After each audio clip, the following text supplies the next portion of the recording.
So, did you want to do Emily the Criminal there? Yeah, yeah. I'll mention it just a little bit because I Okay. know it. Since you said why did you even see this movie? You could have just made the mistake like me and saw Emily the Criminal instead. Uh, Starring Aubrey Plaza. uh, Uh, this movie, I think, this movie is pretty great.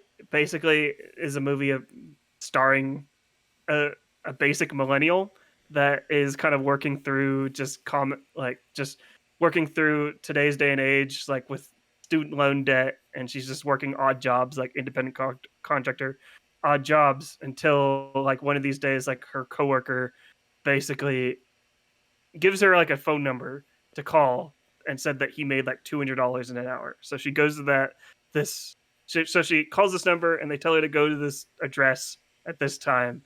So she at first she's a little kind of like nervous about like this whole encounter just because it's like this is kind of sketch, but she's desperate for money because she's a millennial with student loan debt. So she's mhm. like she's willing to try anything at this point.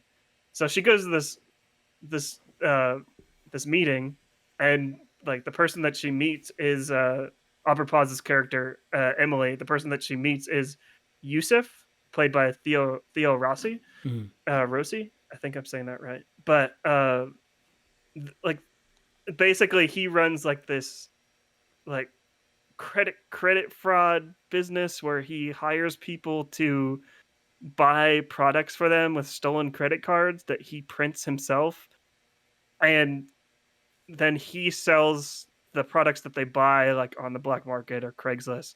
And and I think that this movie is absolutely fascinating just because like it's kind of like a perfect movie for millennials today, Mhm. just cuz like I'm sure all of us are like living with some kind of debt, Yeah. like whether or just kind of like just living through like kind of daily life, like kind of like the struggle.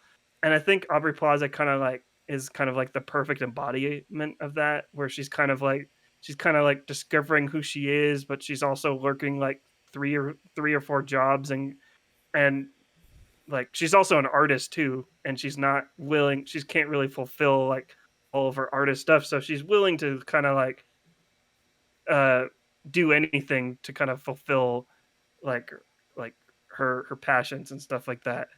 And I think like the thing that I don't particularly care about this movie is kind of like I thought that the relationship between Yusuf and Emily was really great until they started introducing like a romantic like plot in there. I thought the Mhm. romantic plot was a little forced, and it to me it felt like a little unnecessary Mhm. because it was just because of course like when you have movies like this with a female character and a male character, there's always a subplot like, oh, she's kind of fine, oh, he's kind of fine and stuff like that. It's just like I kind of wish that there was like movies today that had I don't mind that because i I think like some of those stories actually kind of work, but Mhm. it just becomes super tiring when that's all you see.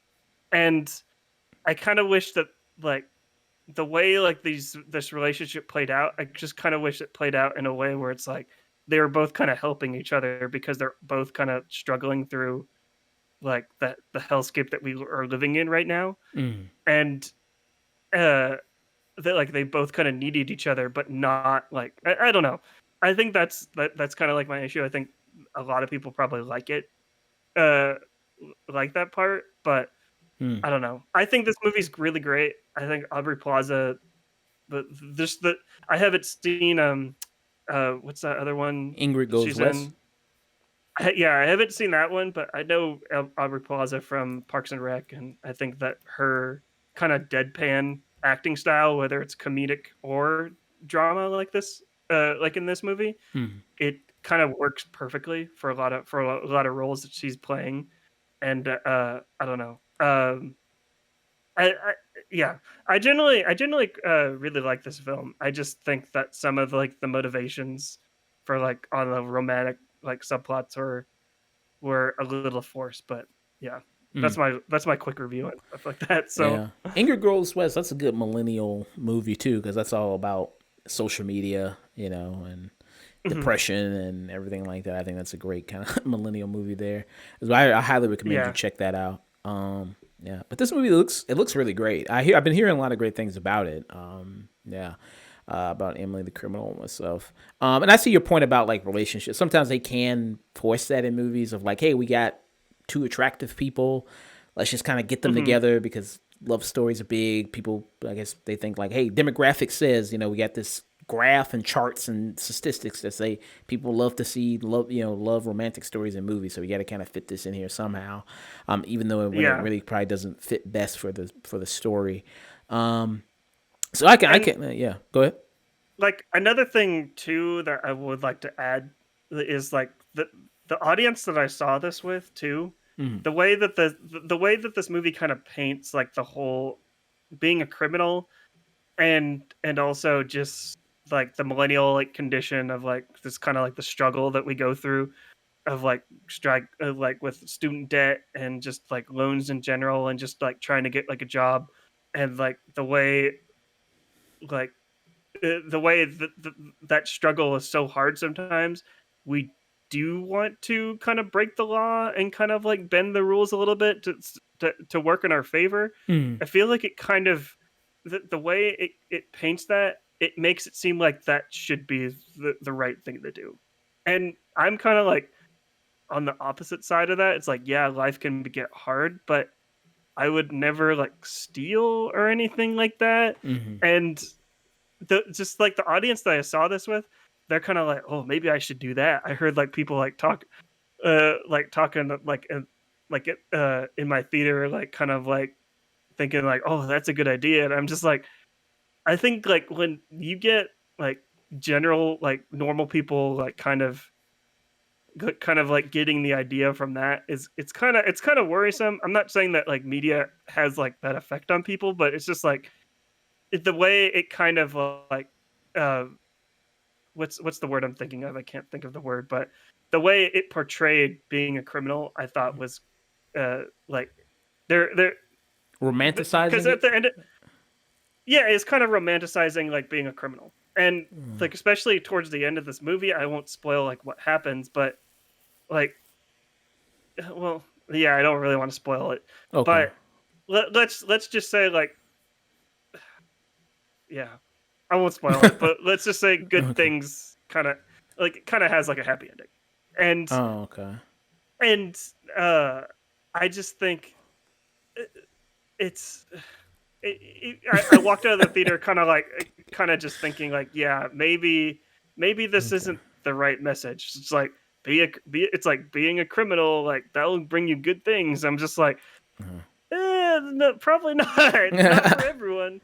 Like if you're maybe if you're a white lady like Aubrey Plaza, but if you're just like Yeah. I do think it was kind of funny where like at the beginning, like there was like all different races represented in this meeting that she was like because at the beginning of this movie, like Yusuf basically goes over and just says everything that they're going to be doing. They're going to be going to these stores, they'll be using the credit card, and basically giving him a heads up. It's like if you don't want to do this, you can get out now. Like I'm giving you the exit door. Mm. And it was just super funny. Like the one black guy in there, he was just like, "I'm out." It was like he's like, "I don't need that. I don't need that stress in my life." So it's Yeah. just like, He's um, like, yeah, I don't need my loan. I don't need my loans paid off that bad. I just won't pay them. yeah, He's just like, I just won't fucking pay yeah, them. Fuck it. right. But uh, other than that, I do have, like I said, I do have issues with this. I do think it's really great, and Aubrey Plaza's performance is like really is she's really good in it. Like give mm, she should be in more movies. That's basically what I'm getting from this. So, but yeah. yeah, mhm, Yeah, I loved her in Ingrid Goes West. I thought that was a really good movie. I thought she did a great job when she was in Legion. I thought that was also she was really great in that. And Safety Not Guaranteed. That's like the only good Colin Trevorrow film. She was in the only good one. Safety mhm, Not Guaranteed. Maybe he should go back to doing just small budget movies. Maybe that was a mistake. Like giving him like Hmm. $200 million. But yeah, I'm interested to check it out. I like your review. What rating would you give? Did you give a rating? I think I would give this a high tune in, High tune actually. in. Okay. And yeah, and I'm looking at the director, John Patton Ford. Hmm. This is actually I'm looking at his filmography. It's his first feature. He Okay. did a short called Patrol, Hmm. and then he wrote and directed Emily the Criminal, which Nice. uh, a solid another solid like first feature for a director. So Yeah. Oh, yeah. nice, nice, nice. Yeah. So you think this movie will be on like your best of list or no? For right now, like I shuffle stuff around like all the time, but for right now, yes, it's on my top 10. So Okay.